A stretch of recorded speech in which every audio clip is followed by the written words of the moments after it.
So,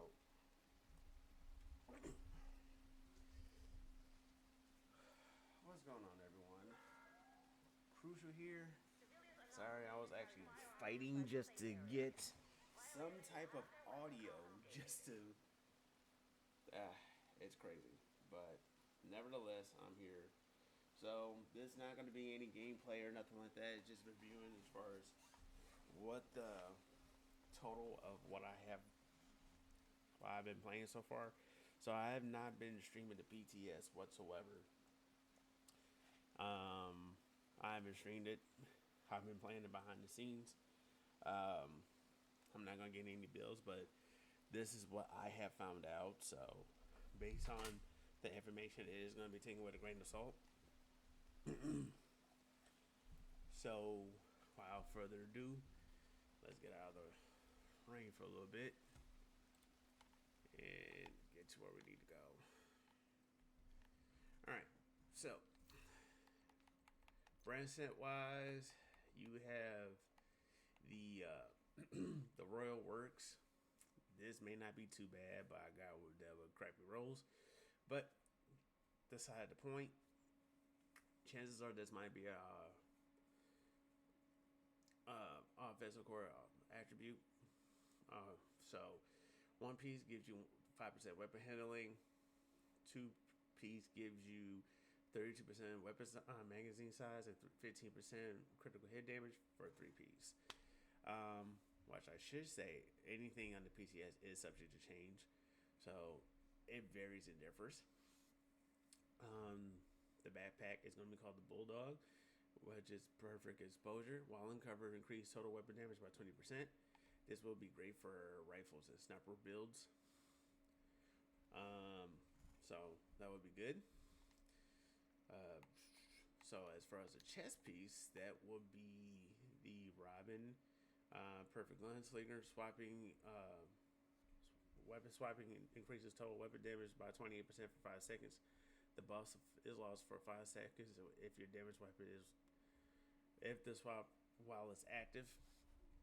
I don't really think that this would be a beneficiary, but what the eight season 8 um, season 8.1, this might be something to go craft by. I mean, me personally, I would not use it. I'll probably just like get a proficient and be done with it.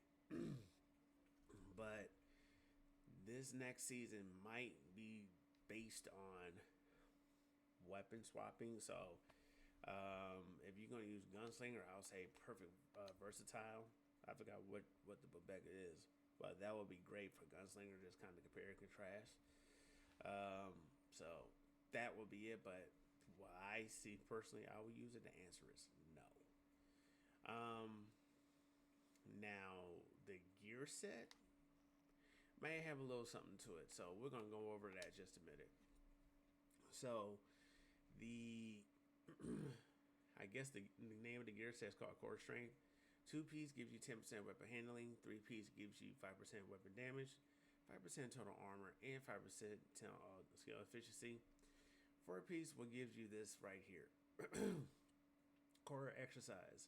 For each core that your gear for your gear piece, your gear pieces receives 40% of the other 2 core bonuses. Skill tiers counts as 50% in skill efficiency when these bonuses are applied. All pieces on this gear set apart are from the backpack and the chest piece, and it will be feature cores.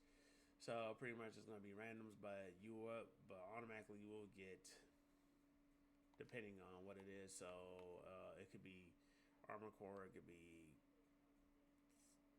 pretty much it's going to be the book bag is going to be by itself, but anything else is going to be random. So chest piece, inner core, increase the percentage of your bonuses while you receive from other cores from 40 to 60%. This might be a game changer right here. Now the book bag will actually be outer core. This talent does not provide direct change to the core exercise talent. This backpack features all 3 cores. So pretty much it's like a gear set of between Ninja Bike. Well, not the Ninja. I mean, just for like Ninja Bike, Memento, and the Harrier bag, but it doesn't have a talent core. So automatically, the book bag has a skilled core, armor core, um, and arms core. So so this one might be beneficiary. So now the mask, the investor is slotted. It does, I believe, it does have a. This may not be the roles that you may have. This is the role that I got on the PTS. So it's pretty much going to be a skill core, physical core, armor core. So the talent is called slotted. Receive bonuses for each non-core attribute on this item, depending on their core color. 10% for critical hit damage, for red, 5% skill efficiency, and blue for 1% skill for armor regen. This item feature can be featured any or attribute. This is not a features third random attribute instead of having a gear mod slot. So pretty much there's no mod slot on this thing. And this with this mask, it cannot feature headshot damage, health, or skill repair. So outside of that, this mask is not random roll. So get ready for build diversity, I guess. But yet there's no mod slot with this, so that's fine. Pistol. It's called Whiplash. Now it does have pistol damage, and then depending on the roll that you receive, the talent is called Faster Than Reloading. Having this weapon holster for 5 seconds reloads and primes it. While prime swapping to this weapon reloads your primary and secondary weapons and grant 20% of rate of fire and 50% weapon damage until the magazine is empty. Reloading or swapping from this weapon before the magazine is empty will remove the stat bonuses. And it does have actually, let me see if I could actually find the mod over here. As of right now, as it stands, it has 10% critical hit damage. As far as the optics, the magazine is 10% critical hit chance, and on the barrels 50% swap speed. So now this gear set actually might play a role with it. If you don't want to use that, then the next one would be the agitator. So this is what I got on here. Well, actually, I had to re-roll this several times because I didn't like it. But the talent on this is going to be Perturb.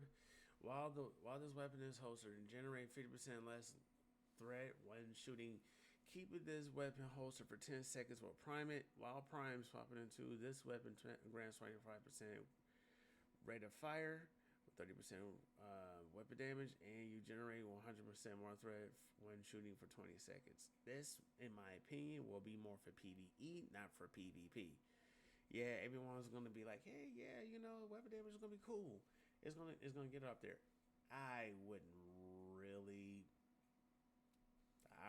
wouldn't put this one as far as a PvP, but definitely for PvE. And to me, this is the exotic version of the F2000.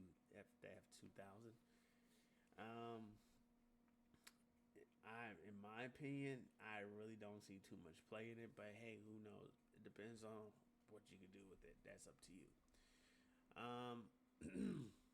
So that's the first part.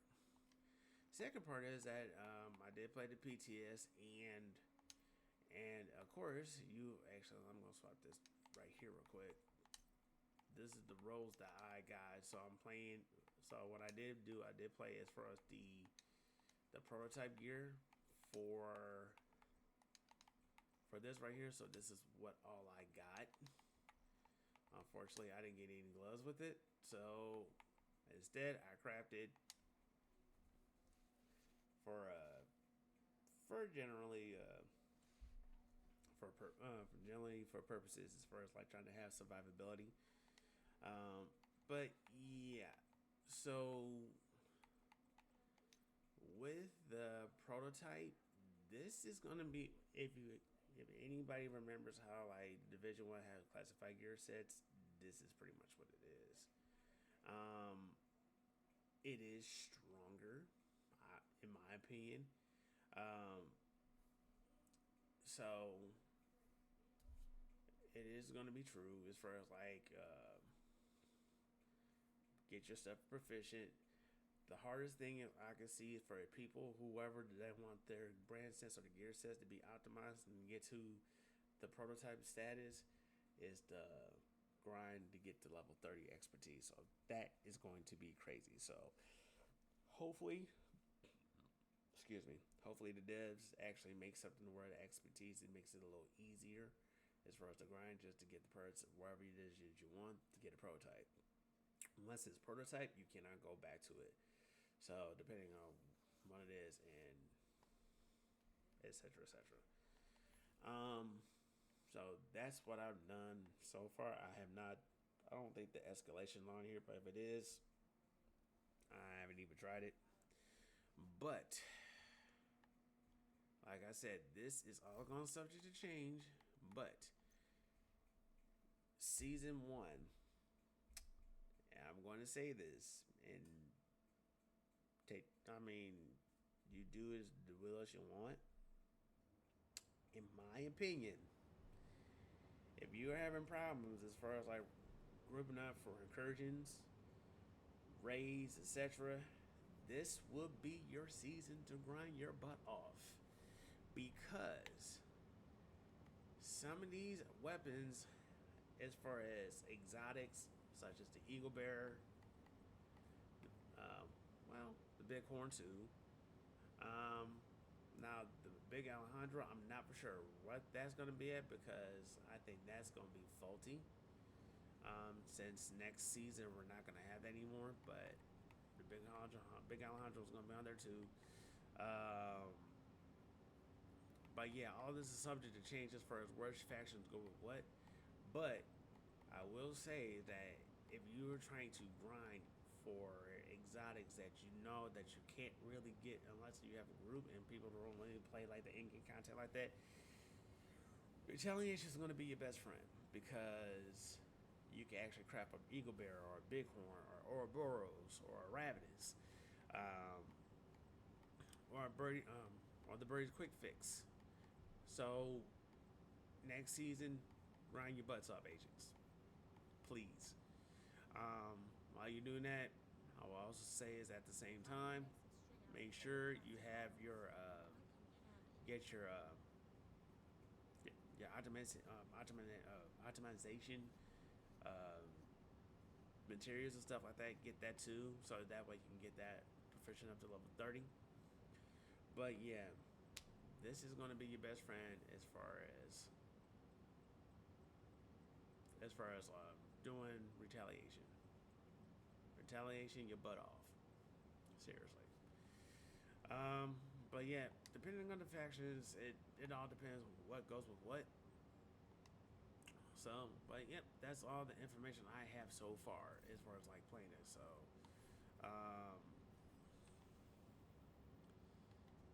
on that, agents, I hope you guys have a good night, and I'll catch you guys later. Crucial is out of here.